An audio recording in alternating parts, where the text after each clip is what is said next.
Assalamualaikum warahmatullahi wabarakatuh. Bagaimana kabarnya anak-anakku semua? Semoga kita semua senantiasa diberikan kesehatan agar senantiasa dapat mengikuti pembelajaran. Baik, sebelum memulai pelajaran, mari kita awali pembelajaran pada pagi hari ini dengan membaca doa sebelum belajar. Bismillahirrahmanirrahim. Rabbi zidni ilman warzuqni fahman. Amin ya rabbal alamin. Baik, semoga Allah senantiasa memberikan kita kemudahan dalam proses pembelajaran pada hari ini. Baik, untuk pembelajaran hari ini kita akan belajar tentang bagaimana proses perjalanan hijrah Nabi Muhammad SAW dari Mekah ke Madinah.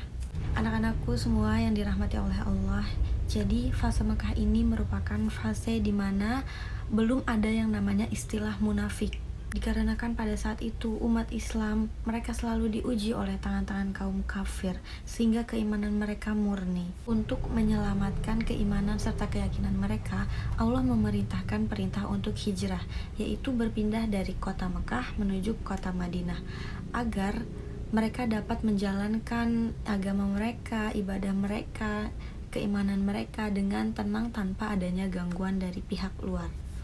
Baik, langsung saja untuk pengertian dari hijrah itu sendiri menurut bahasa artinya menjauhkan diri, meninggalkan, ataupun berpindah tempat.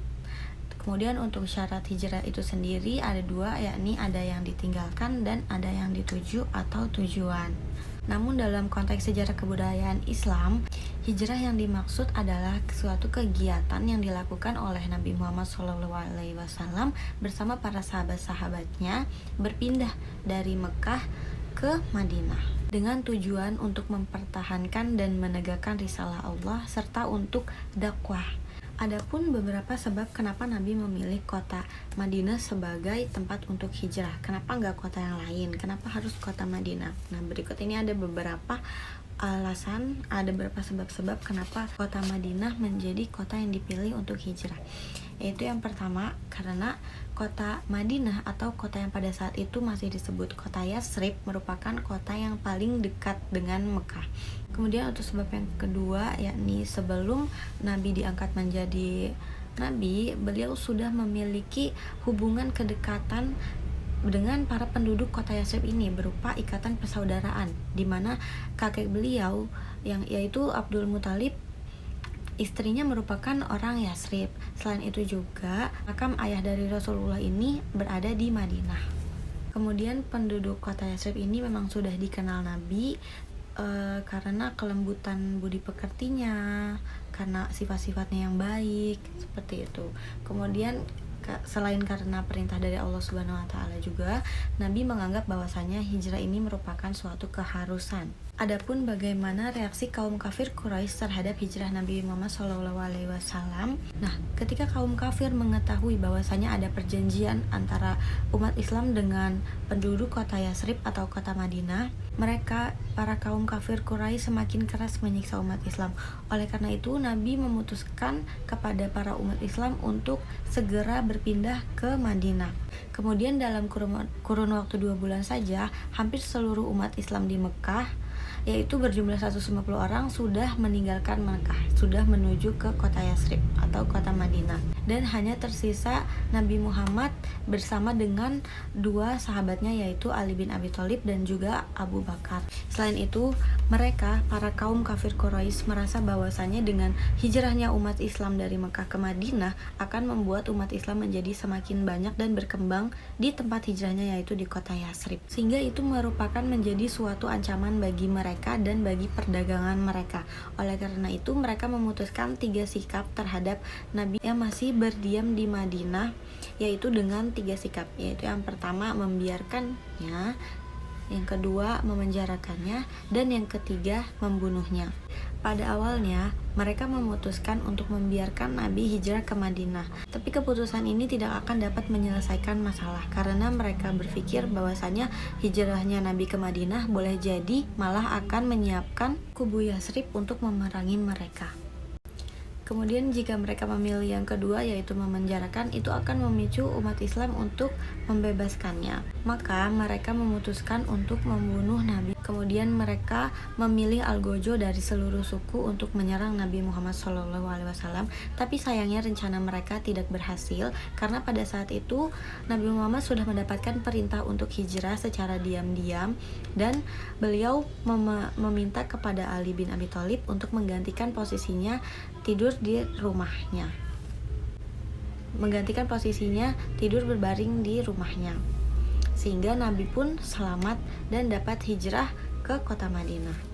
Kemudian selanjutnya untuk proses hijrah Nabi ke Madinah diawali dari tahapan yang pertama, yaitu Ali menggantikan posisi Rasulullah di tempat tidurnya. Jadi ketika diserang oleh para algojo kaum kafir Quraisy, Nabi berhasil selamat, namun Ali ditangkap dan dihajar oleh para kaum kafir Quraisy ini. Kemudian karena Nabi selamat, Nabi melanjutkan perjalanan sampai pada akhirnya Nabi tiba dan beristirahat selama 3 hari di Gua Sur.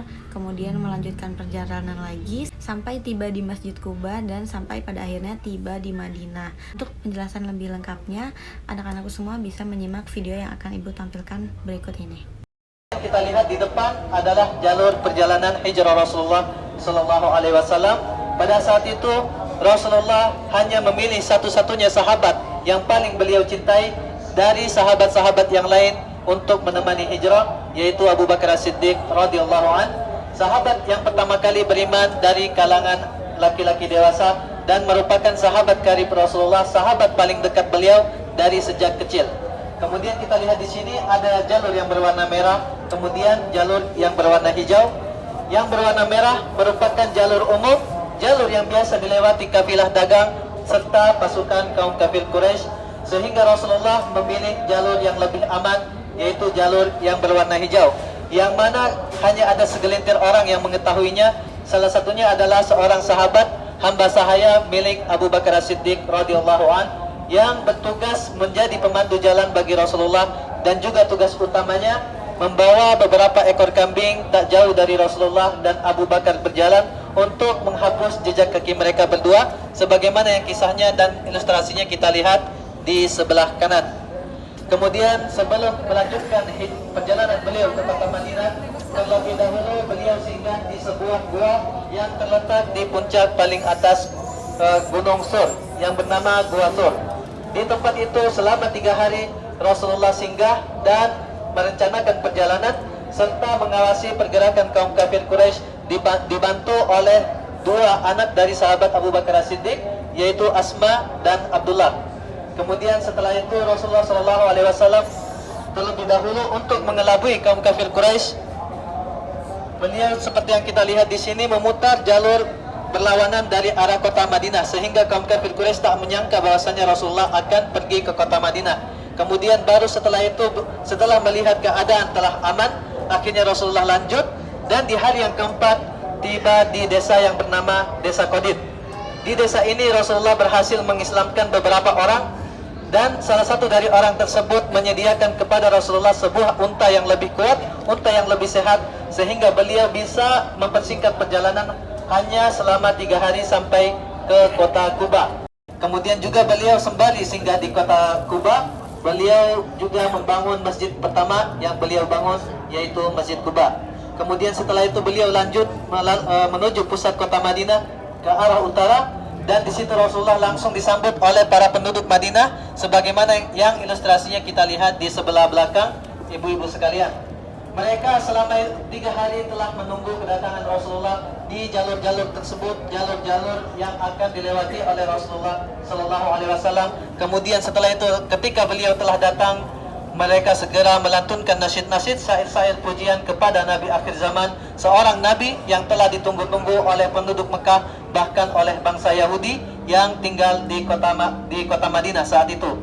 Kemudian setelah itu Rasulullah SAW lanjut lagi ke arah utara, singgah di sebuah rumah milik seorang sahabat wanita yang bernama Ummu Sulaim radhiyallahu anha. Di tempat itu Rasulullah menemui setiap kepala suku dan juga mempersatukan setiap suku yang sedang berperang di kota Madinah. Utamanya adalah suku Aus dan Khazraj yang kemudian akan disebut dengan istilah kaum Ansar. Kemudian juga Rasulullah menyatukan, mempersaudarakan antara Muhajirin dan Ansar, para pendatang dengan penduduk asli kota Madinah, agar mereka bisa membangun kota Madinah dari keterpurukannya yang pada saat itu sedang mendekati kehancurannya akibat banyaknya peperangan. Kemudian setelah itu Rasulullah yang ketiga beliau lakukan adalah pembangunan Masjid Nabawi di sebelah ujung paling utara kota Madinah dekat dengan Gunung Uhud sebagai pusat peradaban dan pusat pendidikan bagi umat Islam saat itu. Nah, setelah menyimak video yang sudah ditampilkan tadi, Ibu ingin anak-anak membuat tugas, yakni membuat mind mapping berupa bagaimana proses hijrah Nabi Muhammad SAW ke Madinah. Kemudian untuk tugas ini dikumpulkan melalui Google Classroom paling lambat besok malam. Kemudian kalau ada materi yang belum dimengerti, anak-anak bisa komen pertanyaan di comment box yang ada di bawah ya. Baik, alhamdulillahirrabbilalamin, untuk pembelajaran kita hari ini sudah selesai. Mari kita tutup pembelajaran kita hari ini dengan membaca hamdalah bersama. Alhamdulillahirrabbilalamin. Kurang lebihnya Ibu mohon maaf. Untuk anak-anakku semua, jangan lupa selalu menjaga kebersihan dan kesehatan, dan juga sampai jumpa di pertemuan selanjutnya. Wassalamualaikum warahmatullahi wabarakatuh.